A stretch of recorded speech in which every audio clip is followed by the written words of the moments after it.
안녕하십니까. 한명도입니다. 요즘 이런 생각이 자주 드시지 않습니까? 그게 뭐였더라? 아까 뭘 하려다가 깜빡했네. 왜 이렇게 자꾸 깜빡이는 걸까? 걱정이 되기도 합니다.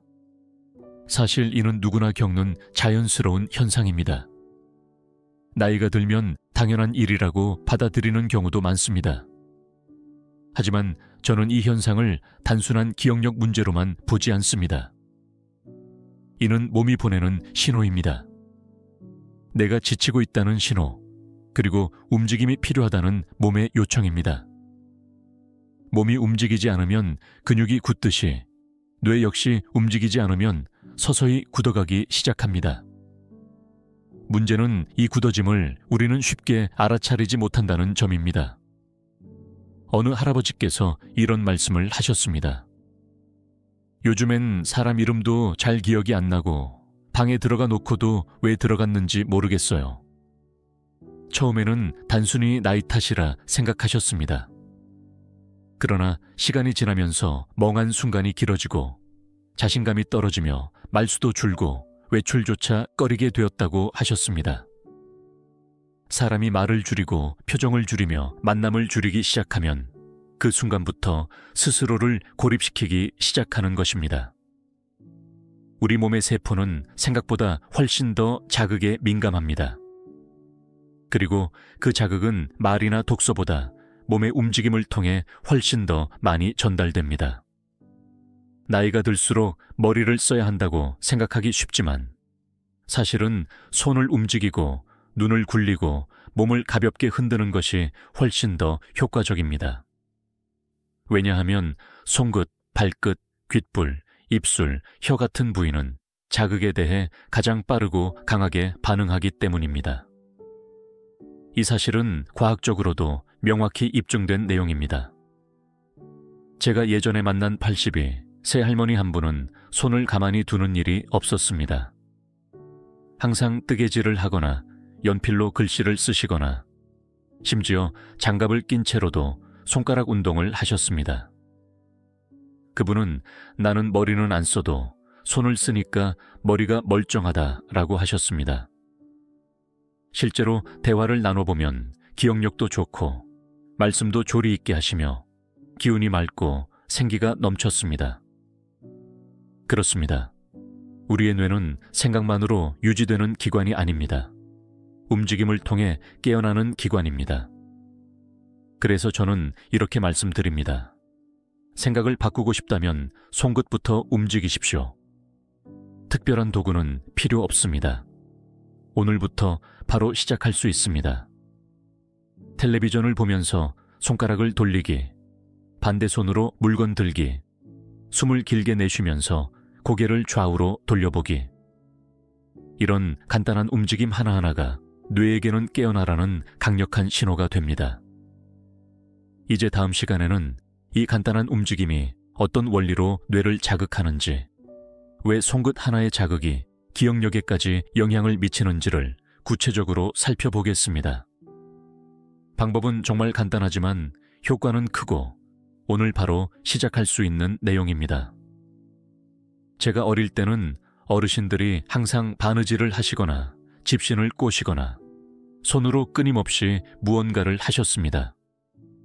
그때는 그냥 일상적인 모습이라 생각했지만 지금 돌아보면 그것이야말로 뇌를 건강하게 유지하는 비결이었습니다. 손을 사용하는 것은 단순한 동작이 아니라 뇌를 직접 자극하는 통로였던 것입니다. 손에는 신경이 밀집해 있고 뇌와 연결된 감각 수용체가 가장 촘촘하게 분포되어 있습니다.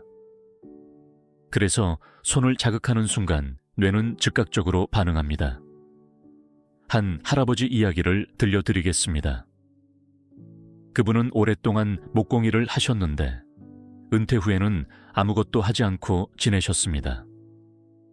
처음에는 여유로운 삶이 좋았다고 하셨습니다. 늦잠을 자고 텔레비전을 보고 약속 없이 쉬는 삶이 만족스러웠다고 합니다. 그런데 시간이 지나면서 점점 머리가 멍해지고 사람 이름이 생각나지 않고 기운도 빠지면서 무기력함과 우울감 사이 어딘가를 오가는 상태가 이어졌다고 합니다. 병원을 찾아가도 특별한 이상은 발견되지 않았습니다. 그때 제가 권해드린 것이 손가락 운동이었습니다. 복잡한 것이 아니라 아침마다 손가락을 하나하나 펼치고 천천히 주먹을 쥐었다 펴는 것, 손등을 부드럽게 두드려주는 간단한 동작이었습니다. 그런데 약 2주 정도 지나자 그분의 말이 또렷해지기 시작했습니다. 생각도 덜 멍하고 말도 훨씬 덜 더듬고 아침에 일어나는 것도 수월해졌다고 하셨습니다. 우리의 뇌는 자극을 받으면 산소를 끌어들이고 혈액순환을 촉진하며 새로운 신경 연결을 만들어냅니다. 그 출발점이 바로 손끝일 수 있다는 이야기입니다. 손가락을 돌리고 문지르고 구부렸다 펴는 것만으로도 뇌는 나는 살아있다는 신호를 받습니다. 하지만 요즘은 스마트폰을 오래 만지다 보니 손은 움직이지만 뇌는 깨어나지 않습니다. 스마트폰은 외부 자극을 받아들이는 것이지 내가 능동적으로 움직이는 것이 아니기 때문입니다. 그래서 저는 강조합니다. 손끝으로 뇌를 깨우려면 반드시 내가 스스로 움직여야 한다고요. 아침에 일어나서 손가락으로 숫자를 세어보십시오. 하나, 둘, 셋, 10까지 셌다가 다시 거꾸로 내려오는 것. 이 간단한 동작만으로도 방향 감각과 수의 순서를 동시에 자극할 수 있습니다. 또 두 손을 동시에 서로 다른 모양으로 움직이는 연습도 매우 좋습니다. 예를 들면 한 손은 원을 그리고 다른 손은 네모를 그리는 식입니다. 처음에는 헷갈리지만 반복하면 좌뇌와 우뇌가 동시에 깨어나는 효과를 볼 수 있습니다. 뇌 건강을 위해 필요한 것은 무리한 훈련이 아닙니다. 재미있고 반복되는 움직임이 필요합니다. 몸이 기억하는 운동이 뇌를 깨우고 깨어난 뇌가 우리의 하루를 이끌어갑니다. 기억력, 집중력, 판단력 등 우리가 잃었다고 생각하는 능력들은 결국 잘 자극된 뇌에서 자연스럽게 나오는 결과입니다. 이제 한 걸음 더 나아가서 손가락 운동뿐만 아니라 균형 감각을 사용하는 간단한 걷기 운동에 대해서도 이야기해 보겠습니다. 이것은 단순한 걷기가 아닙니다. 뇌를 깨어있게 만드는 아주 특별한 걸음걸이입니다.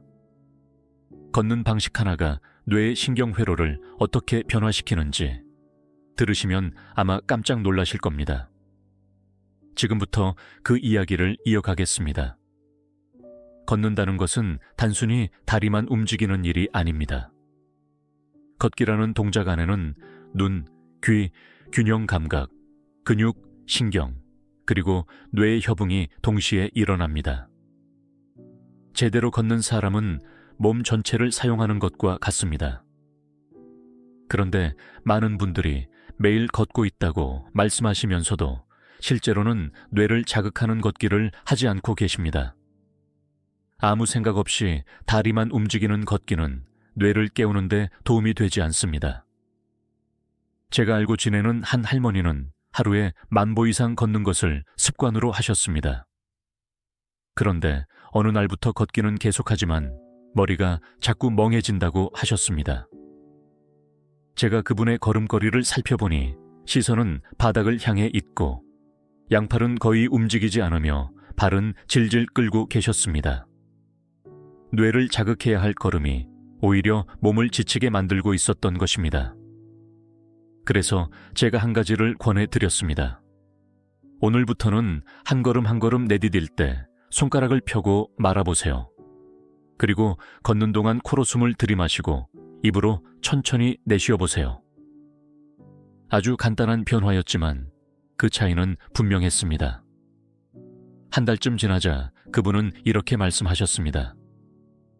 걷다 보면 어느 순간 기분이 좋아지고 머릿속이 정리되는 느낌이 들어요. 나는 움직이는 몸을 따라갑니다.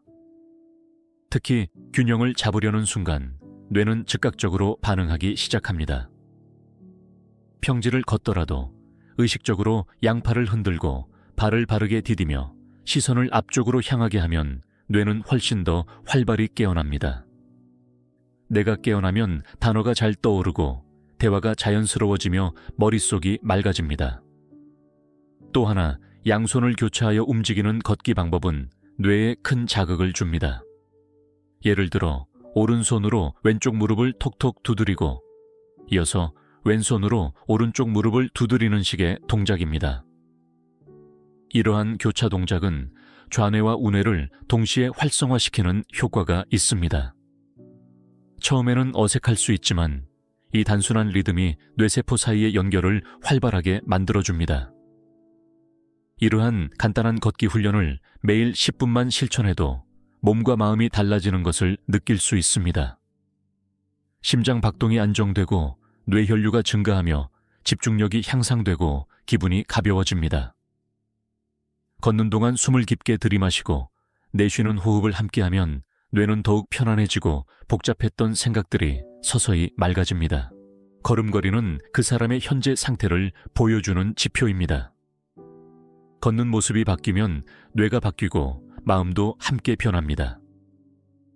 그래서 저는 운동보다 강력한 건강법이 바로 이 걷기라고 말씀드립니다. 돈이 들지 않고 특별한 준비물도 필요 없으며 오늘 바로 시작할 수 있다는 점에서 걷기는 뇌를 위한 최고의 습관입니다. 이제 그 중에서도 가장 간단하면서도 강력한 자극인 눈에 대해 이야기해 보겠습니다. 눈을 움직이는 것만으로도 뇌는 회복의 길을 걷기 시작합니다. 뇌의 피로를 풀고 집중력을 높이며 불안을 낮춰주는 시선 운동에 대해 말씀드리겠습니다. 눈은 단순히 사물을 보기 위한 기관이 아닙니다. 눈은 뇌의 일부라고 할 만큼 밀접하게 연결되어 있습니다. 눈을 통해 받아들인 정보는 곧바로 뇌로 전달되고 눈을 움직이는 신경 역시 뇌와 긴밀하게 이어져 있습니다. 그래서 눈을 적극적으로 움직이는 습관을 들이면 맑은 정신과 함께 피로가 줄어들고 집중력이 놀라울 만큼 높아집니다. 하지만 요즘 많은 분들은 하루 종일 같은 방향만 바라보고 있습니다. 텔레비전, 스마트폰, 신문 등으로 인해 눈동자가 한 방향으로만 고정되어 있으니 뇌도 점점 굳어가는 것입니다. 한 할아버지께서 이렇게 말씀하셨습니다. 하루가 멀다 하고 눈이 침침하고 머리가 무겁고 이유 없이 불안하고 자꾸 깜빡깜빡합니다. 병원에 가도 특별한 원인을 찾을 수 없어 답답해 하셨습니다. 그런데 제가 눈 운동을 권해드렸습니다.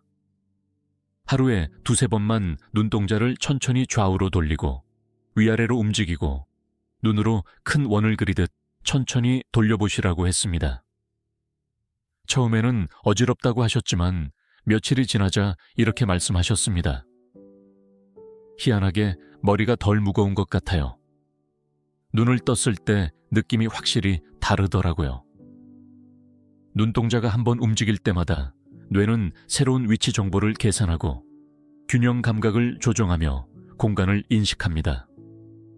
이 모든 과정이 동시에 일어나기 때문에 단순한 눈동자 운동만으로도 뇌는 상당한 자극을 받게 됩니다.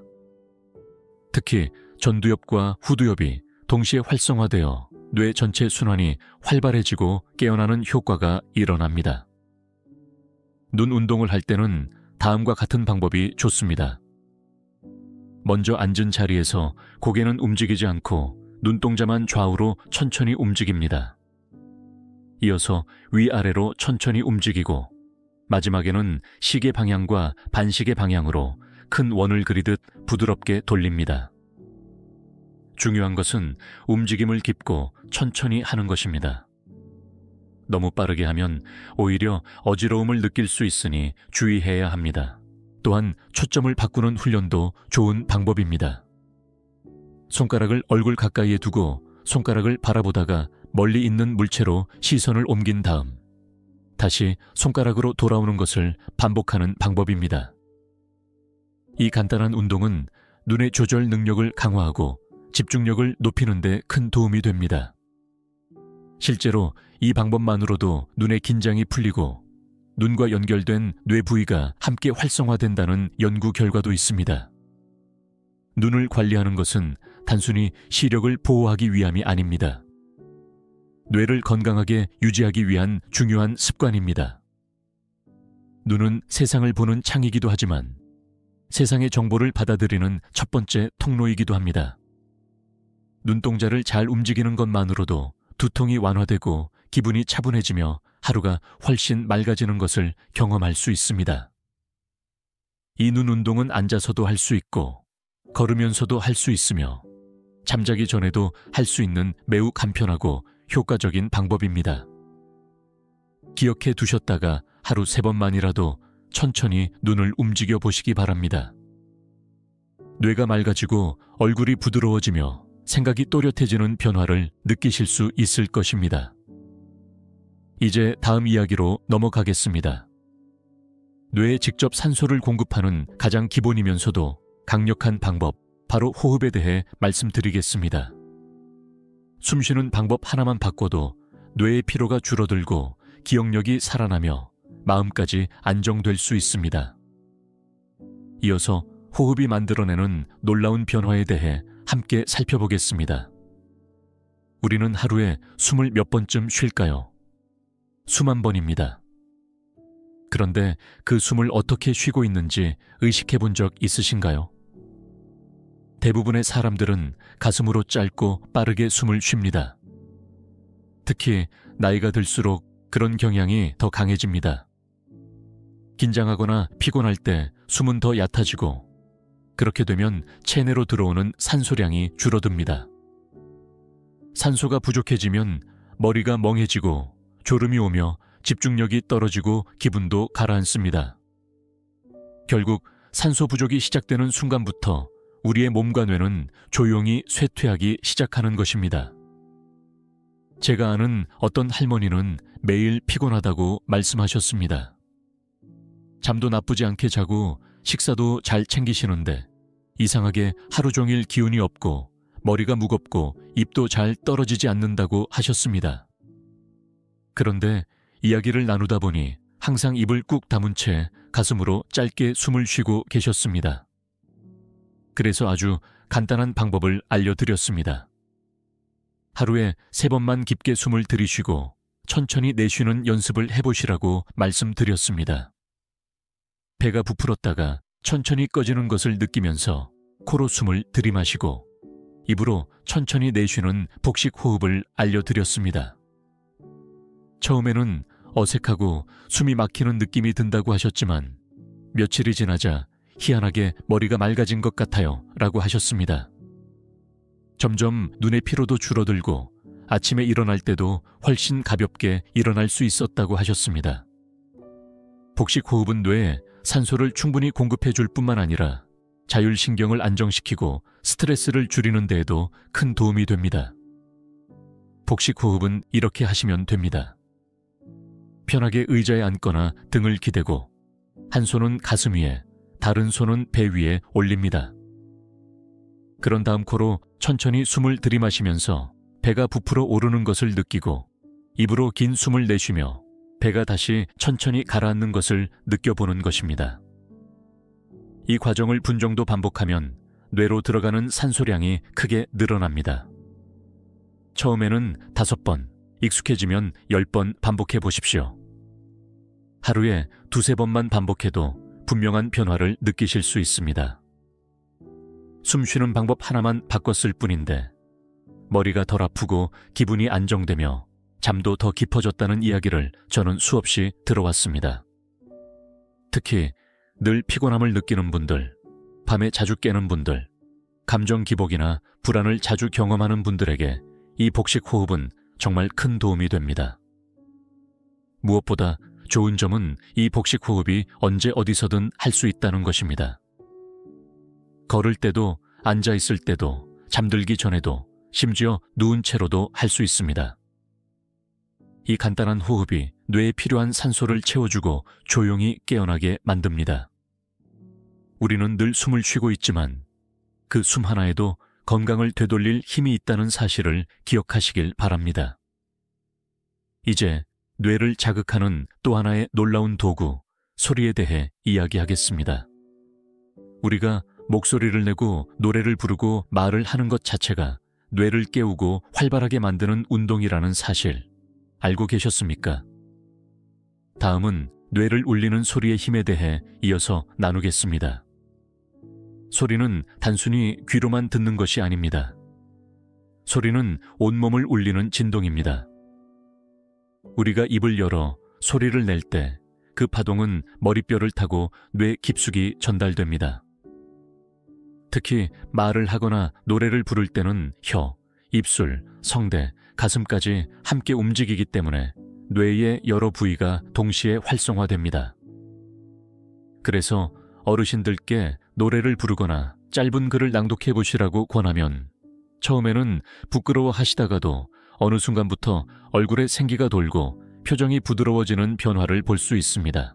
제가 아는 한 할아버지는 평소에 말수가 많지 않으셨습니다. 항상 고개를 숙이고 조용히 계셨으며 가족 모임에서도 듣기만 하셨습니다.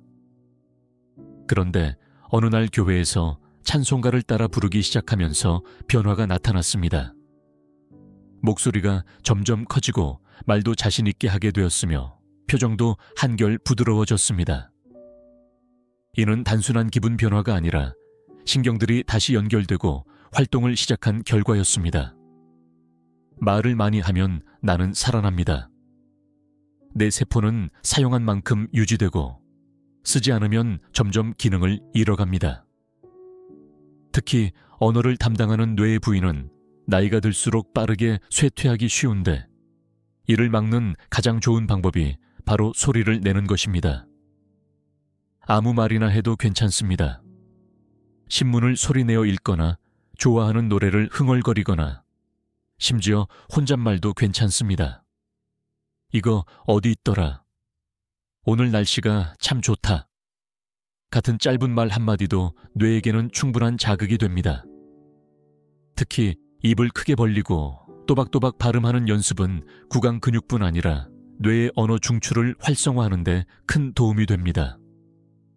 예를 들어 가, 나, 다를 반복해서 발음해 보거나 혀를 좌우로 움직이며 발음을 연습하면 침 분비가 늘고 뇌의 집중력도 높아집니다. 노래는 이보다 더 강력한 자극을 줍니다. 리듬, 가사, 발성, 감정, 표현이 동시에 작용하는 활동이기 때문입니다. 그래서 하루에 단 5분만 좋아하는 노래를 따라 불러도 온몸이 깨어나고 심장이 가벼워지며 우울감도 줄어듭니다. 특히 어릴 적 자주 들었던 동요나 젊은 시절 자주 부르던 노래는 뇌 깊숙한 기억을 자극하여 훨씬 더 강력한 효과를 발휘합니다. 말하고 읽고 부르는 행위는 몸 전체의 진동을 통해 뇌를 깨우는 일입니다. 그래서 저는 매일 아침 거울 앞에서 짧은 글을 소리내어 읽거나 노래 한 소절을 부르는 습관을 권합니다. 목소리가 나오는 순간 나는 내가 살아있구나 하고 반응합니다.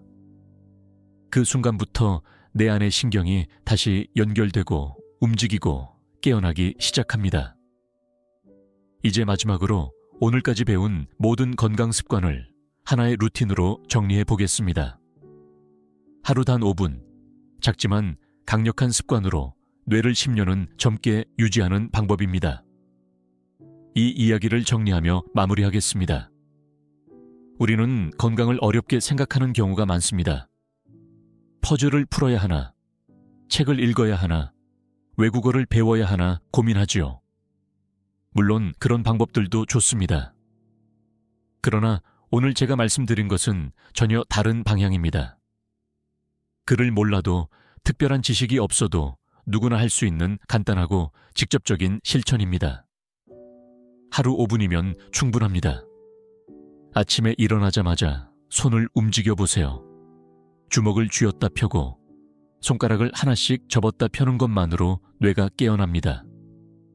이어서 눈동자를 좌우로 천천히 움직이고 위아래로도 부드럽게 돌려보세요. 이 작은 움직임 하나가 뇌의 피로를 풀고 집중력을 높여줍니다. 그리고 입을 열어 혼잣말이라도 해보세요. 오늘은 기분이 좋다.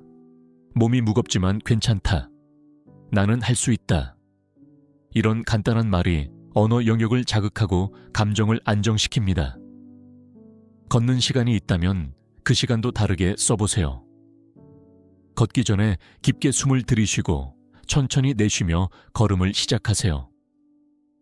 양손을 교차해 흔들며 걷고 발끝까지 의식하며 발을 내디뎌 보세요. 그러면 뇌와 몸의 연결이 더욱 정교해집니다. 밤이 되면 조용히 앉아 복식 호흡을 해보세요. 코로 숨을 들이마시고 입으로 천천히 내쉬며 하루 동안 있었던 일을 소리내어 정리해보세요. 아침에 약을 먹었다. 점심에 친구와 통화했다. 저녁에 김치찌개를 먹었다. 이렇게 말하는 것만으로도 기억력과 사고력을 함께 살릴 수 있습니다. 이 모든 과정은 10분이 차에 걸리지 않습니다.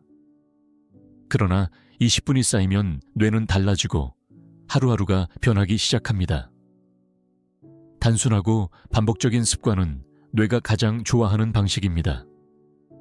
매일 아침 손가락으로 시작하고 눈으로 깨어나고 목소리로 정리하고 걸음으로 채우고 호흡으로 마무리하는 하루. 이것이 뇌를 젊게 만드는 생활 루틴입니다. 한 어르신은 제게 이렇게 말씀하셨습니다. 몸은 예전 같지 않아도 생각이 또렷하니 하루가 훨씬 덜 막막합니다. 그 말씀이 저는 아직도 기억에 남습니다. 몸이 다소 불편해도 생각이 정리되고 말이 잘 나오면 삶이 한결 부드러워집니다. 오늘 이야기의 핵심은 이것입니다. 나는 자극을 주면 다시 반응하고 반응하면 다시 살아난다는 것. 그 시작은 거창한 공부나 힘든 운동이 아니라 지금 이 순간 내가 할 수 있는 작은 움직임입니다. 이 영상을 보고 계신 여러분, 지금 바로 손을 한번 펴보시고 눈을 좌우로 천천히 움직여 보시고 조용히 나는 잘할 수 있다 라고 말해보세요. 뇌를 젊게 만드는 방법, 이미 여러분 손안에 있습니다. 한명도였습니다. 고맙습니다.